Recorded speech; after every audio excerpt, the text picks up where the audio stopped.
Right, I'm just getting ready to dry assemble the gearbox. Dry assemble, I'm not going to really oil it, I'm not going to put gasket goo on. I'm just going to assemble it and just check that things are moving freely and everything's loose and there's no tightness. And one thing I have discovered is a slight problem with this gear on the main shaft. Now, after much thought and consideration, I've decided to reuse my main shaft, rightly, wrongly. There was 120 quid for a new main shaft, which 120 quid that I don't have, of course.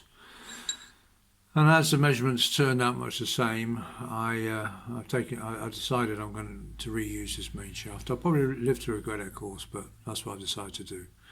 Is there a lip? I mean, I can definitely feel something there, but maybe it's just remains of the oil. You can see there's a mark there. I thought maybe it was where the bearing was, the oil seal was running, but the oil seal obviously runs on that shiny bit there. Maybe it's my imagination that there's a lip there. I don't. Anyway, I'm reusing the gearbox main shaft. But I checked this before, and this it slides fine on the splines there. But if we turn it round and get one spline, it's absolutely lock solid. Oh, it goes through, but oh, it's tight there. I can't hardly get it on there at all. Not bad there. And free again there. Locked. Free. So, I'm wondering whether, I think this is okay as long as I relocate it on the correct spline. I'm wondering if when I had it there before, that I had it on one of the splines where it was jamming. That's probably the best spline. Yeah. So that could be one reason why the gearbox was so stiff. Maybe I reinserted this by accident on one of the splines that was jamming, and maybe that's been part of the problem. I don't know, but I've got to make sure. I'll probably mark this in some way to make sure that I get this back on the correct spline. I'm also just about to refit the plunger. Now, these are special ball tip plungers which work better than the original, supplied by David Drew, and I think I'm right in saying that David sells them on eBay. So if you look for ball tipped gearbox plunger, I think you'll find them. Okay, so this is my old one, which I fitted to the T150, my gearbox, the old gearbox, because obviously I was trying to sort the gear change out, and they're great, but obviously they won't cure inherent problems. So the gearbox, again, a bit smoother, but it didn't solve the problems. So this is a new one, and I've noted that David recommends possibly shortening the spring, so I'm going to have a go at that, because as I said, one thing I've noticed is that it's really tight, this plunger. So I'm going to have a go at shortening the spring a bit and seeing if that makes a difference, and I'm sure it will. I'm just going to shorten it by between 5 and 10 mil. I can always buy a new spring if there's a problem. Okay, I've just trial fitted the cam plate with the plunger. I've cut the spring down a bit, and so that's not fully tight, the plunger, but it's screwed right in.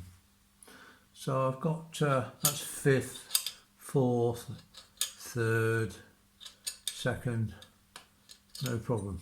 But 2nd, then into neutral, and the neutral sort of indent is such that there's absolutely no way that I can get this into first gear. If I push really hard, I can go back up into 2nd. And then the other gears, as I say, they select no problem. But then into neutral, and there's absolutely no way it will go into first, and physically won't go no matter how hard you push it. So I think that the wings on the sides of the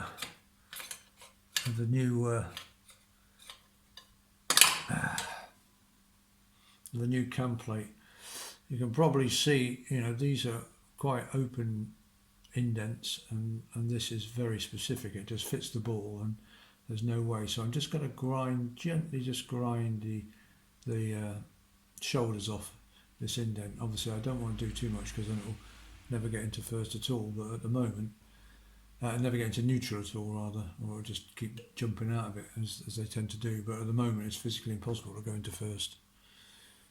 So we'll have a go at that. Right, I've just ground a little bit off, just not much at all, and it's made all the difference.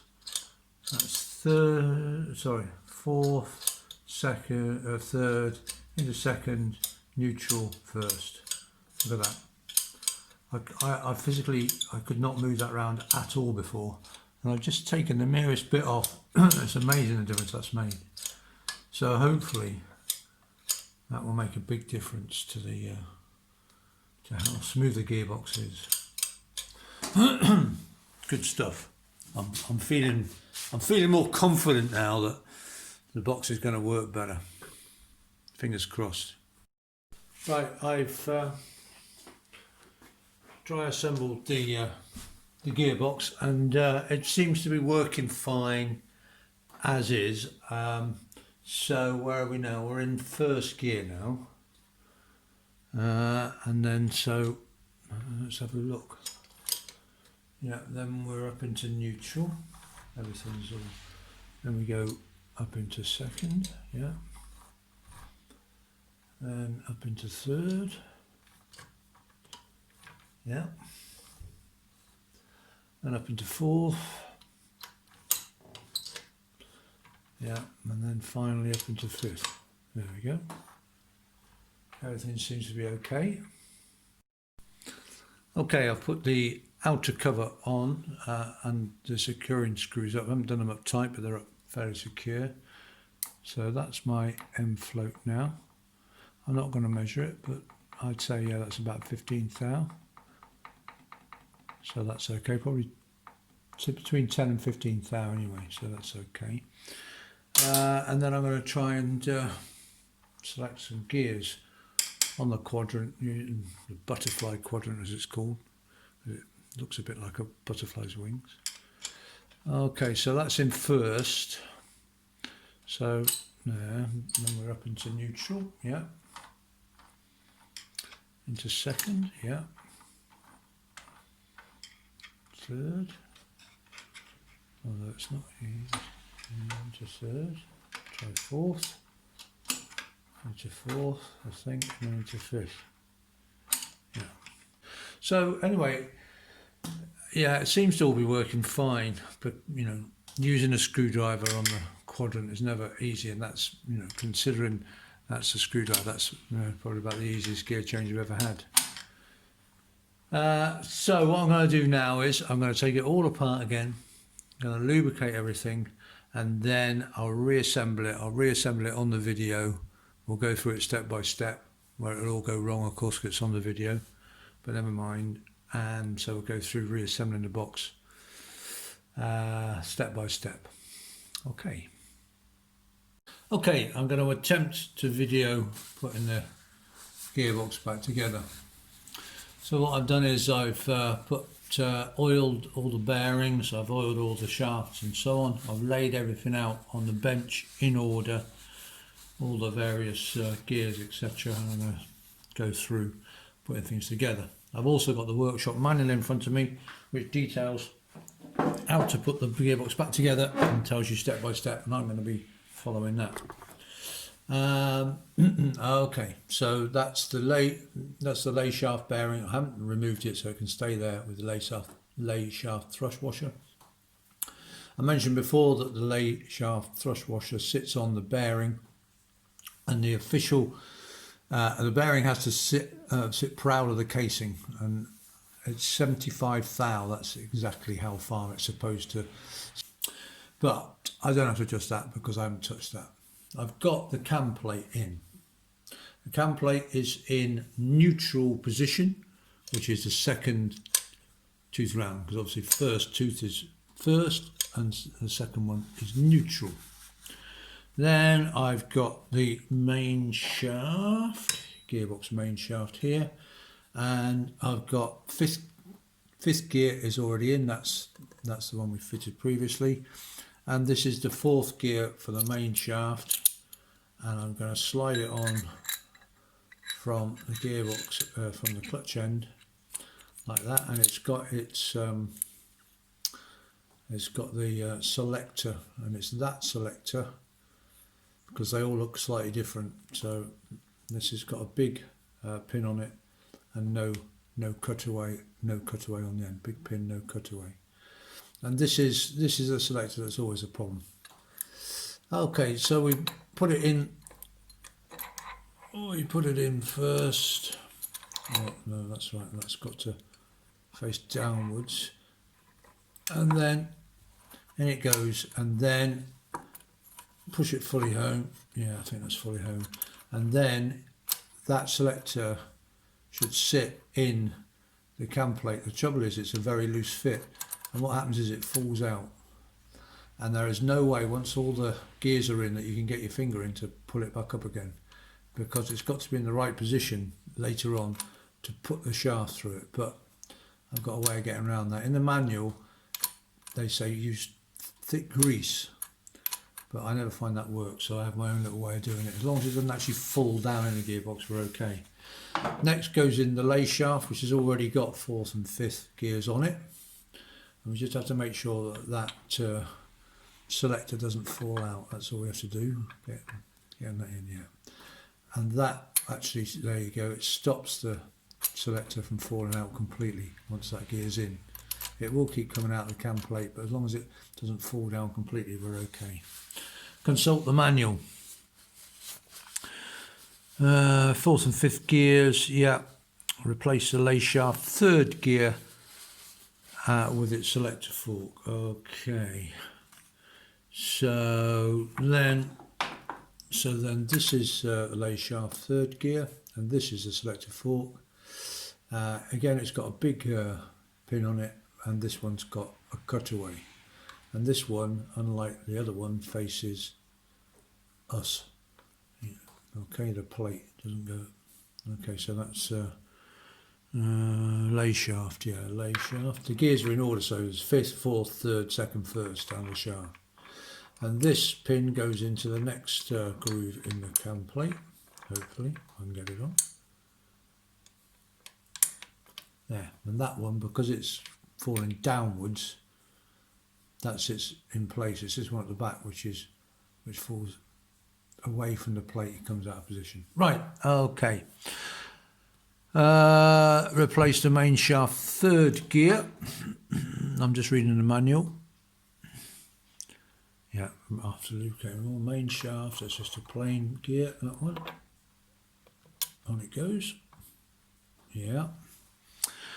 Okay, replace the combined first and second gear onto the main shaft. Now, if you remember, I've had a problem with this one, so I've marked the main shaft, I've marked the gear, so I know which spline to put it on, so it's going to move freely, slide freely. Replace the layshaft bottom gear with its selector fork. I'm missing a gear somewhere. Replace it. Oh no, I should have put the layshaft. I thought so. I should have put the layshaft second gear on first. And then there we go. Okay, layshaft.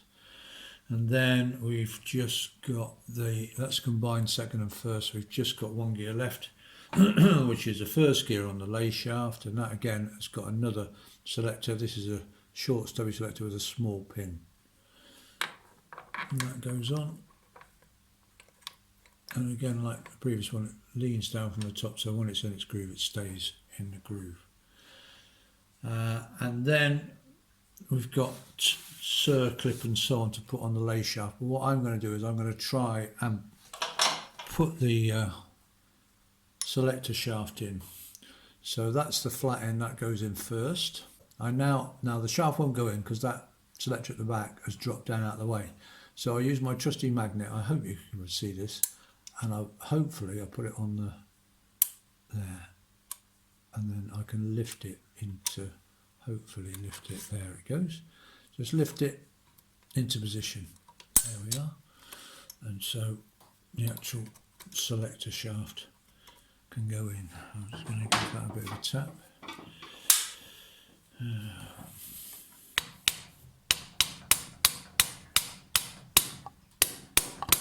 There. I'm going to put the circlip on the end of the lay shaft. Hope this goes on, because it's a pain if it doesn't. There it goes. Make sure, doubly sure, that it goes into the groove, which on my case it hasn't done, and you've got to make sure it sits in that groove. The last thing you want is for that clip to ping out. There it goes, it's in now. It's not in at the back. There.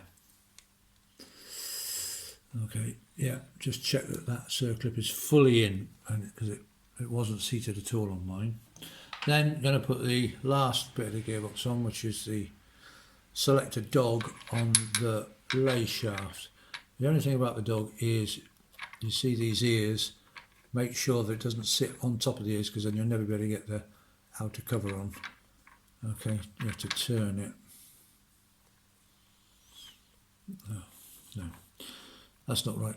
Okay, no, make sure that when we operate the gearbox, we have to make sure that these that they separate, because for various reasons, to put the outer cover on, we now move the selector into first, the camplate selector, and if you watch this, these two dogs will now engage.